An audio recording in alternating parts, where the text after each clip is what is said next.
Pilots, investigators, scientists, and researchers from 7 different countries gathered in Washington to discuss their shared experiences about UFOs. 14 people participated in this conference, including a former governor of Arizona, Fife Symington, who said he saw a UFO above southern Arizona in 1997.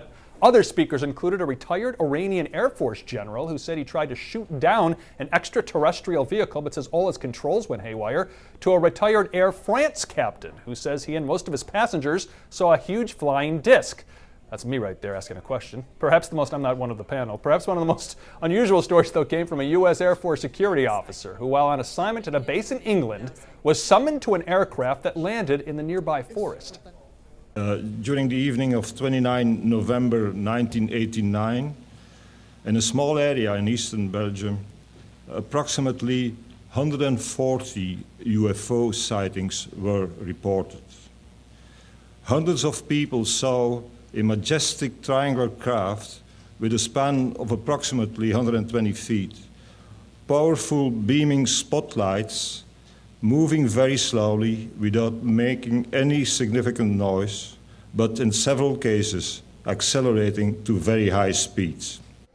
Now, that's a retired Belgian general. I was telling you earlier about that former member of the U.S. Air Force in England. He said he saw a craft in the forest while they were looking at it. There was no doors or windows on it, but it looked like something they'd never seen before. And then all of a sudden he claims it just took off and disappeared. And I asked him, I said, did you see any people? Did you see any beings? He said it was too small to have any people. I said, but if they came from a different world, they'd be maybe little tiny people.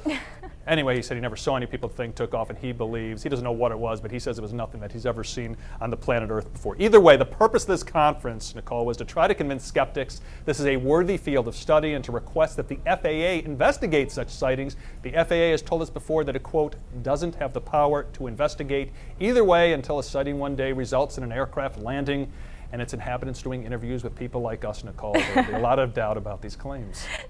This is amazing. And you know what? I can't help but laugh about this because I'm so surprised that some of these high-ranking officials are coming out and becoming almost a new face for UFO enthusiasts out there, because when you think of people saying, oh, hey, I saw a UFO, you kind of think of freaks. I'm not going to lie. Were you surprised to see them there? I think a lot of them admit it took a lot of courage to get there. I mean, a lot of them are afraid to talk. They think that people think they're freaks or crazy. I will tell you, though, Nicole, that the people we talked to today seem to genuinely believe they saw these things. And in many cases, they probably did see something. Maybe it wasn't from another world. And not everyone who was on this panel, Nicole, thought for sure it was from another world. They just can't explain it. And that seems to be the more typical explanation we hear from people, because we've done a lot of stories about these kinds of sightings over the years. And make no mistake about it, there are tens of thousands of sightings worldwide over the last few decades. But the very important point to bring out, while these people may have seen something unusual that you can't explain, the fact is, until that day comes when someone lands from a different world and goes on television and we see them, I mean, that will be an amazing story. I can't wait to cover it if it happens, but it hasn't happened as of yet. Of course. You know, it was the goal to make believers of you and I, of course, but what else were they trying to do? Get more funding for research? I mean, what was the point of talking about all of this?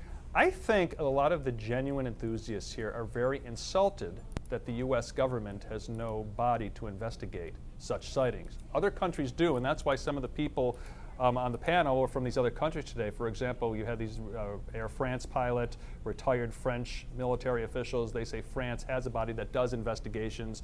The United Kingdom has a body that does investigations. You're supposed to report this stuff right away. But in the United States, there's nowhere really to report this. There was a sighting over O'Hare Airport in Chicago last year, and the FAA, that's when the FAA told us we don't investigate these kinds of things. And there were a lot of people at O'Hare who said they saw something hovering above the airport. No one's quite sure what it was, but they were kind of encouraged that, you know what, it was probably a weather phenomenon, let's keep it quiet.